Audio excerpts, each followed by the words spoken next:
मिटली आहे। जायकवाडीचा पाणीसाठा 61% पोहोचलाय। गेल्या 24 तासांमध्ये पाणीसाठ्यात 7% वाढ झाली आहे। जायकवाडी धरणात सध्या 61.9% पाणीसाठा आहे।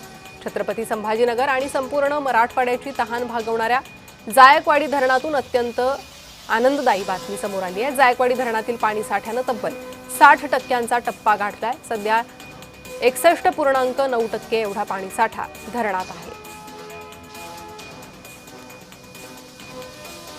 गेल्या 24 तासांमध्ये पाणीसाठ्यात 7% वाढ झालेली आहे। या संदर्भात अधिक माहिती घेत आहोत। आमचे प्रतिनिधी विजय चिडे सध्या आपल्या सोबत जोडले गेले आहे।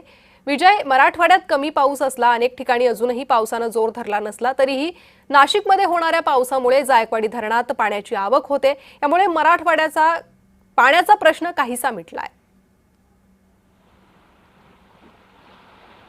नक्कीच परिणिता, जर बघितलं तर आपण मराठवाड्यामध्ये अद्यापही एकही दमदार जो आहे तो पाऊस झाला नाही। त्याचे परिणाम जे आहे ते मराठवाड्यातील लघु प्रकल्प जे आहेत ते कोरडे ठाक आहेत। मात्र दुसरीकडे जर बघितलं तर नाशिकमध्ये धुवाधार पाऊस जो आहे तो हजेरी लावत आहे आणि त्यामुळे आता पैठणच्या जायकवाडी धरण जर बघितलं तर आता सध्या 62% भरल्याचं आपल्याला पाहायला मिळत आहे। आणि याच धरणावरून जर बघितलं तर तब्बल मराठवाड्याची तहान जी आहे ती या ठिकाणाहून भागवली जाते। छत्रपती संभाजीनगर, जालना या दोन्ही औद्योगिक क्षेत्राला याच धरणातून पाणी पुरवठा केला जातो। यावर्षी जर बघितलं तर जायकवाडी धरणामध्ये पाणी टंचाई जी आहे ती झपाट्याने बाष्पीभवन झाल्यामुळे कमी झाल्याची पाहायला मिळते। त्यामुळे मराठवाड्याची चिंता जी आहे ती चांगलीच वाढल्याची आपल्याला पाहायला मिळते। त्यामुळे आता मराठवाड्यातील नागरिकांना आता जायकवाडी धरणात 62% पाणी साठा झाल्यामुळे कुठेतरी दिलासा मिळत आहे। मात्र शेतीसाठी जे आहे ते देखील या ठिकाणाहून पाणी सोडलं जाऊ शकतं। मात्र प्रत्यक्षरित्या जर बघितलं अनेक भागांमध्ये एकही पाऊस नाही, त्याचा परिणामी जो आहे तो आता शेतकरी जो आहे तो संकटात सापडत असल्याचं पाहायला मिळतोय।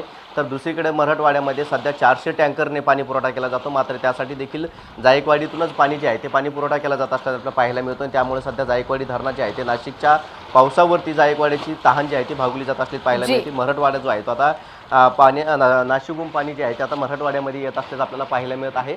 परिणामी जर विजय, त्यामुळे मराठवाड्याची चिंता काहीशी मिटली आहे, तरीही समाधानकारक पावसाची प्रतीक्षा ही मराठवाड्याला आहेच।